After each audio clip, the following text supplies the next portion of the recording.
નમસ્કાર મિત્રો આપણે ચાલુ વર્તમાન કાળ અગાઉ બે ભાગમાં એ આપણે સમજ્યા કે જેની અંદર પ્રથમ ભાગમાં આપણે ચાલુ વર્તમાન કાળનો ઉપયોગ, એની વાક્ય રચનાઓ, એને નકારમાં કેવી રીતે ફેરવવામાં આવે છે અને એનું નોન WH ક્વેશ્ચન એ કેવી રીતે બનાવવામાં આવે છે એ બાબતની ચર્ચાઓ કરી હતી. ત્યાર પછી ગત લેક્ચરની અંદર WH ક્વેશ્ચન્સ એમાં કેવી રીતે તૈયાર કરવામાં આવે છે એ વિષય ઉપર આપણે ચર્ચા કરી છે. આજનો આપણો લેક્ચર આ ચેપ્ટરની એક્સરસાઇઝ સોલ્યુશનનો છે. અહીંયા દર વખતની માફક આ વખતે પણ તમે બોર્ડ ઉપર જોઈ શકો છો કે જે આપણને ખાલી જગ્યા સ્વરૂપે અથવા તો બીજા પ્રશ્ન સ્વરૂપે આપવામાં આવેલા છે એના મેં 50% 50% પ્રશ્નો છે એ બોર્ડ ઉપર લખેલા છે. આપણે એ પ્રશ્નોને સમજતા જવાના છે અને સાથે સાથે એના આન્સરિંગ જે છે એ કરતા જવાના છે. આ સિવાયના જે બાકી રહે છે એટલે કે 50% એ જે પ્રશ્નો છે એ તમારે સેલ્ફ પોતાની જાતે જે છે એ તૈયાર કરવાના રહેશે. મિત્રો, સાદો વર્તમાન કાળ, સાદો ભૂતકાળ અને સાદો ભવિષ્યકાળ, આ ત્રણ સાદા ટેન્સ જે છે, સિમ્પલ ટેન્સ, એ આપણે કમ્પ્લીટ કર્યા છે. એની વાક્ય રચનાઓ, એના ઉપયોગો, WH ક્વેશ્ચન્સ એની અંદર કેવી રીતે બને છે એ બાબતોની આપણે અગાઉ ચર્ચાઓ કરેલી છે. ગ્રામર આપણા માટે ખૂબ અગત્યનું, એટલા માટે અગત્યનું છે કે એક વર્ષમાં ભણેલું ગ્રામર, એક વર્ષમાં શીખેલું ગ્રામર અથવા તો આ વર્ષે શીખેલું ગ્રામર જે છે એ જ્યાં સુધી આપણે અંગ્રેજી ભાષા એ સમજીએ છીએ, ભણીએ છીએ, ત્યાં સુધી બધી જ રીતે એ આપણને ઉપયોગી થાય છે. એટલે એવું ન વિચારવું કે આ ધોરણ સુધી જ, માત્ર આટલા ધોરણમાં જ તે 5મા ધોરણમાં, 7મા ધોરણમાં, 8મા ધોરણમાં જ આપણને આ ગ્રામર જે છે એ કામ લાગશે, આ કાળ છે એ કામ લાગશે, પછી એનો ઉપયોગ નહીં આવે, એવું નથી. જેટલા તમે ટેન્સ ભણો છો, જેટલી બીજા પ્રકારની વાક્ય રચનાઓ ભણો છો, સર્વનામ ભણો છો, એડજેક્ટિવ ભણો છો, કે પછી કોઈ પણ પ્રકારનો બીજો ગ્રામરનો જે ટોપિક ભણો છો તમે, એ દરેક ગ્રામરના ટોપિક જે છે એ આપણા સમગ્ર અભ્યાસક્રમ દરમિયાન, આપણા સમગ્ર અભ્યાસ દરમિયાન એ આપણને કામ લાગે છે. એટલે પ્રારંભિક સ્તરે શીખેલું ગ્રામર જો વ્યવસ્થિત રીતે આપણે સમજશું, એની પ્રેક્ટિસ કરશું, તો એ આપણને આગળ જતા એ ખૂબ જ એ કામ લાગશે. ફરી એક વખત તમને યાદ અપાવી દઉં કે આપણે અગાઉ 3 ટેન્સ એ પૂરા કરેલા છે: સિમ્પલ પ્રેઝન્ટ, સિમ્પલ પાસ્ટ અને સિમ્પલ ફ્યુચર. સાદો વર્તમાન, સાદો ભૂતકાળ અને સાદો ભવિષ્યકાળ. આ ટેન્સ ચોથો ટેન્સ થાય છે જ્યારે અત્યારે આપણે જે વાત કરીએ છીએ ચાલુ વર્તમાન કાળ, ધ પ્રેઝન્ટ કન્ટિન્યુઅસ ટેન્સ. આ પ્રેઝન્ટ કન્ટિન્યુઅસ આપણે એ ચોથો ટેન્સ તરીકે એ સમજીએ છીએ, શીખીએ છીએ. તો આપણે એની એક્સરસાઇઝ ઉપર એ હવે ધ્યાન આપીએ. સૌથી પહેલા આપણને ખાલી જગ્યાઓ આપવામાં આવેલી છે, જેમાં આપણને એવી સૂચના છે કે કૌંસમાં આપેલા શબ્દનું ચાલુ વર્તમાન કાળનું રૂપ બનાવી અને ખાલી જગ્યાની અંદર એનું યોગ્ય સ્વરૂપ જે છે એ આપણે મૂકવાનું છે.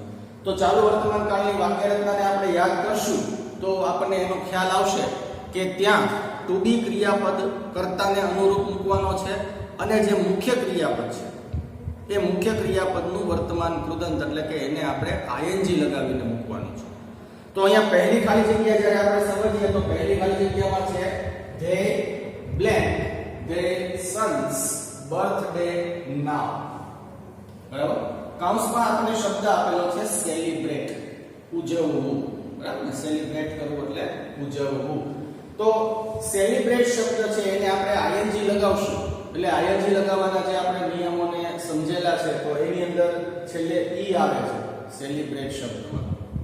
તો એ ઈ છે એને આપણે દૂર કરશું અને એના સ્થાન ઉપર આપણે ING લગાવશું. બીજો એક ફેરફાર એ થશે કે વાક્યના અંદર જ્યારે આપણે ક્રિયાપદને ING લગાવીને મૂકીએ છીએ તો એની પહેલા આપણે ટુ બી ક્રિયાપદનું વર્તમાનનું રૂપ એટલે કે am, is કે are ત્રણમાંથી કોઈ એક કે જે વાક્યના કર્તા કર્તાને ધ્યાનમાં રાખીને મૂકવાનો છે. તો અહીંયા વાક્યના કર્તા તરીકે ધ્યેય શબ્દ આપેલો છે. તો ધ્યેય સાથે એમ નથી વાપરી શકાતું, ધ્યેય સાથે is નથી વાપરી શકાતું, બરાબર ને? ધ્યેય છે એની સાથે આપણે આ શબ્દનો ઉપયોગ કરશું. તો અહીંયા વાક્ય બનશે they are celebrating their son's birthday now. બરાબર? they are celebrating their son's birthday now. તેઓ અત્યારે તેમના દીકરાનો જન્મદિવસ ઉજવી રહ્યા છે. બરાબર? ચાલુ વર્તમાન કાળ, ક્રિયા અત્યારે શરૂ છે. જ્યારે એવું આપણે દર્શાવવું હોય તો આપણે ચાલુ વર્તમાન કાળનો ઉપયોગ કરીએ છીએ. ત્યાર પછી બીજું વાક્ય આઈ બ્લેન્ક અ સ્ટોરી, કૌંસમાં શબ્દ છે રાઇટ. બરાબર? આઈ બ્લેન્ક અ સ્ટોરી અને કૌંસનો શબ્દ આપેલો છે આપણને રાઇટ. તો રાઇટ શબ્દમાં પણ છેલ્લે ઈ આપવામાં આવેલો છે. તો એને ing લગાવશો ત્યારે ઈ શબ્દ છે એ દૂર થઈ જશે. એ ઉપરાંત ટૂંકી ક્રિયાપદનું રૂપ વાક્યના કર્તાને ધ્યાનમાં રાખશો. વાક્યનો કર્તા I છે તો I સાથે is વાપરી શકાતો નથી, I સાથે are વપરાતું નથી. બરાબર? તો અહીંયા આપણી પાસે એક ઓપ્શન બચ્યા છે એમ રાઈટ શબ્દને ing લગાવશું. રાઇટિંગ. બરાબર? તો આખો જવાબ બને આપણો I am writing a story. હું એક વાર્તા લખી રહ્યો છું. બરાબર? એવી જ રીતે ત્યાર પછી ત્રીજું વાક્ય જે છે કિરણ બ્લેન્ક સંસ્કૃત, કૌંસમાં છે લર્ન. લર્ન એટલે શીખવું. બરાબર? લર્ન શબ્દનો અર્થ શું થશે? શીખવું. ટીચ એટલે શીખવાડવું. બરાબર? અને લર્ન એટલે શીખવું. શિક્ષક એ શીખવાડવાનું કામ કરે છે એટલે એને ટીચર એવો શબ્દ કહેવાય છે. બરાબર? જ્યારે વિદ્યાર્થી શીખે છે તો એના માટે લર્નર એવો શબ્દ જે છે એ યુઝ કરી શકાય છે. બરાબર? આપણે સ્ટુડન્ટ શબ્દનો પણ યુઝ કરીએ છીએ. બરાબર? કે જે સ્ટડી કરે છે. બરાબર? તો અહીંયા લર્ન શબ્દ છે એને આપણે ing લગાવશું. સીધે સીધું જ ing લાગી જશે, એમાં કોઈ શબ્દ દૂર કરવાનો કે એવું કંઈ નહીં થાય. અને જે વાક્યનો કર્તા આપેલો છે કિરણ. બરાબર? તો કિરણ જે છે એ ત્રીજો પુરુષ એક વચન છે. આ નામ એવું છે કે જે તમે he અને she બંનેમાં યુઝ કરી શકો છો. બરાબર? કિરણ નામ જે છે એ કોઈ સ્ત્રીનું પણ હોઈ શકે છે અને કિરણ નામ જે છે એ કોઈ પુરુષનું પણ હોઈ શકે છે. પણ he હોય કે she હોય તો એની સાથે ટુડી ક્રિયાપદનું વર્તમાન કાળનું રૂપ જે છે એ આપણે is લઈએ છીએ. તો અહીંયા આપણો જવાબ બનશે કિરણ is. લર્ન શબ્દને ing લગાવશું. લર્નિંગ સંસ્કૃત. કિરણ સંસ્કૃત શીખી રહી છે અથવા તો ભણી રહી છે અથવા તો ભણી રહ્યો છે. બરાબર? એવી જ રીતે વાક્ય number 4 we blank pictures now, કૌંસમાં શબ્દ છે ડ્રો એટલે દોરવું. બરાબર? ડ્રો શબ્દનો અર્થ અહીંયા આપણે લેશું દોરવું. તો we છે એની સાથે ટૂંકી ક્રિયાપદનું વર્તમાન કાળનું રૂપ તરીકે આપણે આ લેશું. ડ્રો શબ્દ છે એને ing લગાવશું.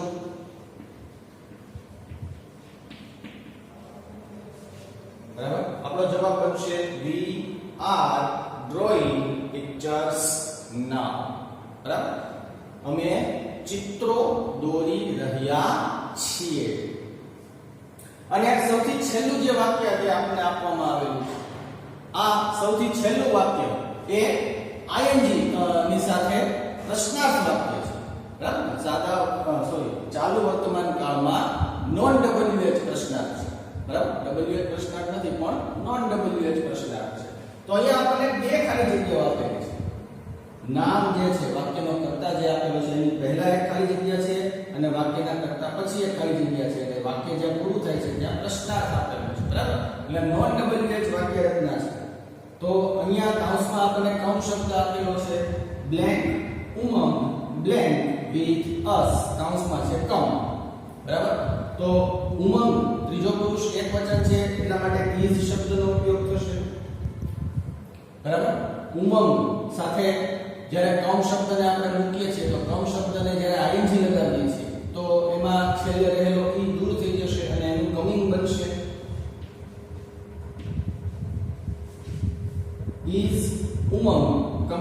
With us. ઉમંગ આપણી સાથે આવી રહ્યો છે. પ્રશ્નાર્થ. બરાબર, જવાબ તમે યસ અથવા તો નો બેમાંથી કોઈ પણ રીતે એ આપી શકો છો. ઉમંગ આપણી સાથે આવી રહ્યો છે.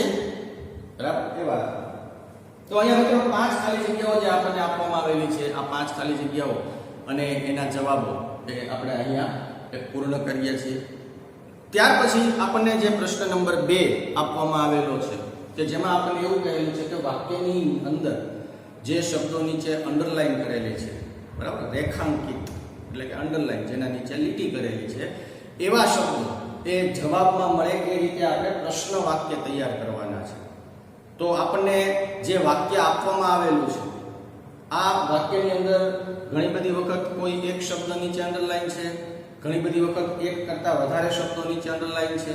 બરાબર, તો એ શબ્દોને અથવા તો એ શબ્દને ધ્યાનમાં રાખી અને આપણે એનો પ્રશ્ન બનાવવાનો છે. આ પ્રકારના જ્યારે આપણને પ્રશ્નો પૂછાય છે ત્યારે અહીંયા આપણે WH ક્વેશ્ચન નો ઉપયોગ કરી અને પ્રશ્નો જે છે એ તૈયાર કરવાના છે. અને પ્રશ્નો તૈયાર કરતી વખતે આપણે ખાસ એ બાબતને ધ્યાનમાં રાખવાનું કે આપણને જે ટેન્સ, જે કાળ આપવામાં આવેલો છે, આપણે એ કાળને અનુરૂપ જ પ્રશ્નો છે એ તૈયાર કરવાના રહેતા હોય છે.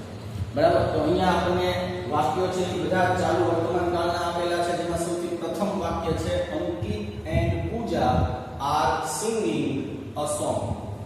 અંકિત અને પૂજા એક ગીત ગાઈ રહ્યા છે. તો સૌથી પહેલું અંકિત એન્ડ પૂજા છે. તો અંકિત એન્ડ પૂજા વાક્યની અંદર રહેલા સબ્જેક્ટ એટલે કે કર્તા છે.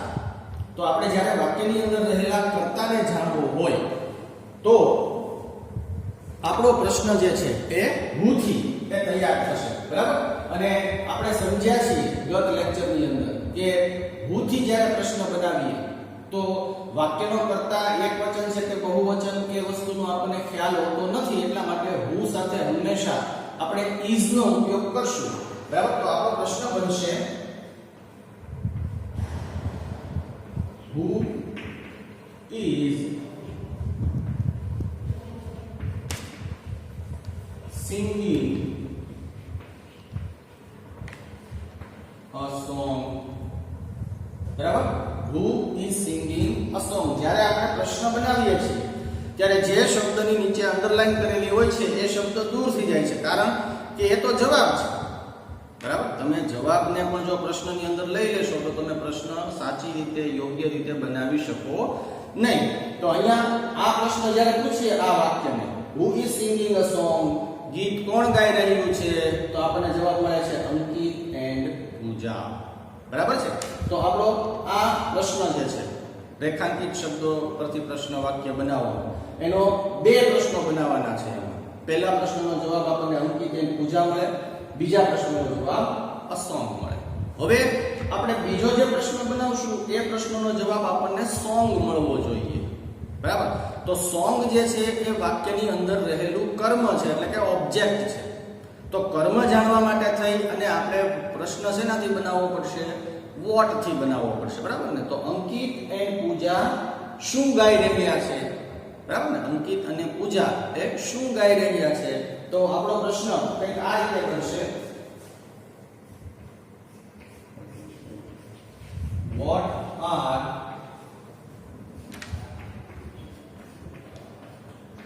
Ankit and Pooja singing. બરાબર, અંકિત અને પૂજા શું ગાઈ રહ્યા છે? તો આપણને જવાબ મળે છે અ સોંગ. બરાબર, સોંગ જે છે એ જ્યારે પ્રશ્ન બનાવ્યો ત્યારે એ વાક્યમાંથી દૂર થઈ જાય છે. બરાબર, એ જ રીતે ત્યાર પછીનો બીજું આપણને આપવામાં આવેલું છે Gita is reading a magazine in the library. અહીંયા આપણને 3 શબ્દો ની નીચે અંડરલાઈન કરેલી છે. તો એનો અર્થ એવો થયો કે આ વાક્ય પરથી આપણે 3 પ્રશ્નો જે છે એ તૈયાર કરવાના રહેશે. 3 પ્રશ્નો જે છે એ આપણે અહીંયા એ બનાવવાના રહે છે. બરાબર, તમે ગ્રામરની અંદર જોશો તો એની અંદર પણ તમને 3 લાઈન જે છે એ બ્લેન્ક ખાલી કે દોરી અને આપવામાં આવેલી છે કે પહેલી પ્રશ્ન પહેલા લાઈનમાં, બીજો છે બીજામાં, ત્રીજો છે ત્રીજામાં.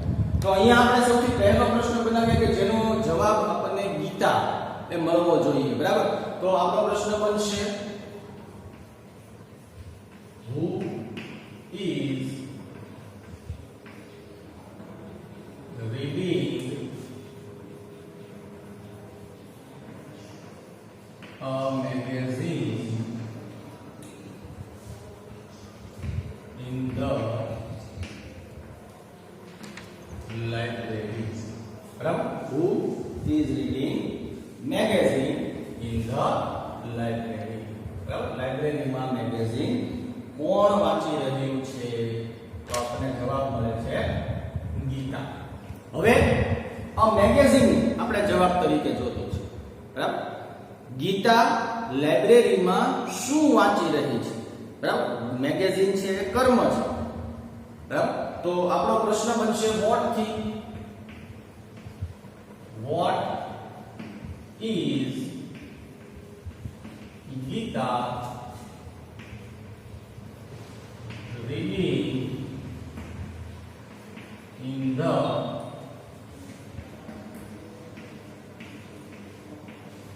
library. બરાબર. ગીતા લાઇબ્રેરીમાં પુસ્તકાલયમાં શું વાંચી રહી છે? તો આપણને જવાબ મળે અ મેગેઝિન. હવે ઇન ધ લાઇબ્રેરી, તો ઇન ધ લાઇબ્રેરી જે છે એ સ્થળ છે, જગ્યા, બરાબર ને? ક્યાં વાંચી રહી છે એવા અર્થમાં. તો જ્યારે આપણને ખબર છે કે આપણે જ્યારે સ્થળ એ જાણવું છે તો આપણે પ્રશ્ન બનાવીએ વેર, બરાબર ને? તો આપણો પ્રશ્ન બનશે where is Gita reading a magazine. બરાબર. Where is Gita reading a magazine? Gita magazine ક્યાં વાંચી રહી છે? તો આપણને જવાબ મળે છે in the library.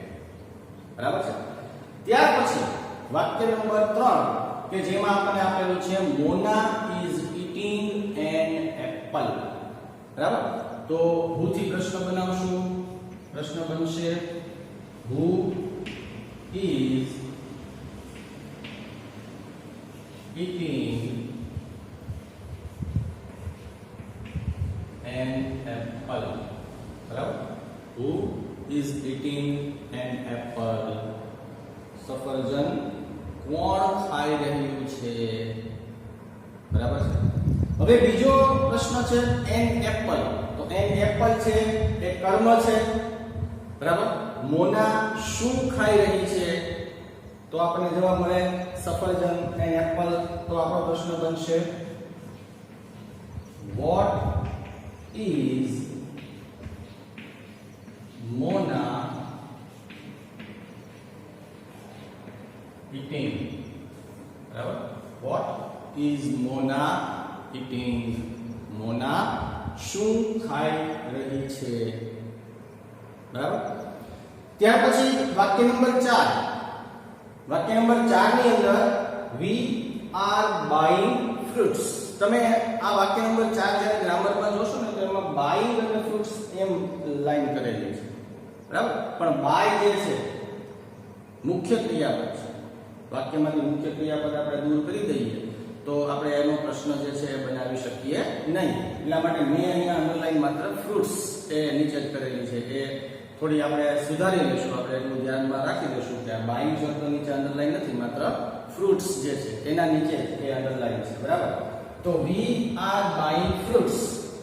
તો આપણો પ્રશ્ન બનશે સૌથી પહેલા તો we આપણે જવાબમાં જોતો છે એવી રીતે. તો who is buying fruits? બરાબર. ફળો કોણ ખરીદી રહ્યું છે અથવા તો કોણ ફળ ખરીદી રહ્યું છે? તો જવાબમાં મળે છે we, અમે, બરાબર. એવી જ રીતે અમે શું ખરીદી રહ્યા છીએ? તો જવાબમાં મળે છે આપણને ફ્રૂટ્સ. તો આપણો પ્રશ્ન બને છે what થી what are you buying? અહીંયા યુ શબ્દ છે એની આપણે વી શબ્દને પણ રાખી શકીએ. સામાન્ય રીતે મેં એટલા માટે યુ માં રૂપાંતર કરી નાખ્યું કે આપણને પ્રશ્ન ન પૂછીએ ને કે અમે શું ખરીદી રહ્યા છીએ. આપણે જે કાર્ય કરતા હોય એની તો આપણને ખબર જ હોય કે આપણે શું કરી રહ્યા છીએ, બરાબર. તો કોઈ બીજી વ્યક્તિ આપણને જ્યારે પૂછે કે તમે શું કરો છો, તો ત્યાં આપણે જવાબ આપીએ કે ભાઈ અમે લખીએ છીએ, અમે વાંચી રહ્યા છીએ, અમે ભણી રહ્યા છીએ, અમે ફળો ખરીદી રહ્યા છીએ કે XYZ જે કાંઈ પણ ક્રિયા કરી રહ્યા હોઈએ એ ક્રિયા. એટલા માટે અહીંયા મેં યુ શબ્દ એ મૂકેલો છે કે જે એક રીતે અર્થ શબ્દ છે, બરાબર. તો વોટ આર યુ બાઇંગ, કોઈ વ્યક્તિ આપણને પૂછે કે તમે શું ખરીદી રહ્યા છો, ત્યારે આપણે જવાબ આપીએ કે વી આર બાઇંગ ફ્રૂટ્સ, બરાબર. ત્યાર પછી આપણને જે 5 નંબરનું વાક્ય આપવામાં આવેલું છે, the children are going home at 3 o'clock. અહીંયા આપણે 3 પ્રશ્નો બનાવવાના રહેશે. આપણને 3 શબ્દોની નીચે એ અલગ અલગ અંડરલાઈન કરેલી છે, બરાબર. તો સૌથી પહેલું આપણે જ્યારે આનો પ્રશ્ન બનાવીએ તો થી બનશે who is going home at 3 o'clock, બરાબર. 3 વાગે કોણ ઘરે જઈ રહ્યું છે? તો જવાબ આવે છે ધ ચિલ્ડ્રન. બીજો હોમ શબ્દ છે કે જે સ્થળ દર્શાવે છે, જગ્યા દર્શાવે છે. તો સ્થળ અથવા તો જગ્યા જાણવા માટે થઈને આપણે વેર થી પ્રશ્ન પૂછશું. તો આપણો જવાબ બનશે where are the children going at 3 o'clock. Where are the children going at 3 o'clock? 3 વાગે બાળકો ક્યાં જઈ રહ્યા છે? તો જવાબ મળે છે હોમ. અને હવે જવાબમાં આપણે 3 o'clock એટલે કે સમય લેવાનો છે. તો સમય જાણવા માટે થઈને આપણે when થી પ્રશ્ન બનાવવો પડશે. તો when are the children going home? બાળકો ઘરે ક્યારે જઈ રહ્યા છે એટલે કે કેટલા વાગે જઈ રહ્યા છે? તો જવાબ મળે છે આપણને 3 o'clock, બરાબર. 3 વાગે. તો મિત્રો આ રીતે આપણે 2 ક્વેશ્ચન આપણને આપવામાં આવેલા છે. પહેલો એક્સરસાઇઝ જે છે આપણને આપવામાં આવેલી છે કે જેની અંદર આપણને 10 ખાલી જગ્યાઓ આપેલી છે કે જેમાં 5 ખાલી જગ્યાઓ અહીંયા તમને સોલ્વ કરાવી. બીજા ક્વેશ્ચનની અંદર આપણને 10 આ પ્રકારના વાક્યો આપવામાં આવેલા છે કે જેમાં આપણે 1, 2 કે 3 પ્રશ્નો જે છે એ તૈયાર કરવાના છે કે જેના આપણે 5 પ્રશ્નો કઈ રીતે એ બનાવવાના છે એ વસ્તુનું એ સમજૂતી અહીંયા આપણે લીધી છે. બંનેમાં 5 ખાલી જગ્યાઓ અને 5 જે આ પ્રકારના પ્રશ્નો છે કે જે તમારે લખવાના છે એ હવે સેલ્ફ પ્રેક્ટિસ માટે લખવાના છે. બહુ સરળ છે. જો વ્યવસ્થિત રીતે ધ્યાન આપી અને તમે જવાબો લખશો તો તમારા જવાબો છે એ પૂરેપૂરા સાચા જ છે, સાચા જ પડશે, બરાબર છે. તો કદાચ ક્યાંય જરૂર પડે તો ફરી પાછા અગાઉ વિડીયો જે આપણે મોકલાવેલા છે એ વિડીયો જોઈ લેજો કે જેથી કરીને તમે કોઈ પણ ડાઉટમાં હો, કોઈ પ્રશ્ન તમારા મનમાં હોય તો એ પ્રશ્ન જે છે એનું તમને સોલ્યુશન મળી જાય. નેક્સ્ટ લેક્ચરમાં આપણે ફરી પાછા એક નવા ટોપિક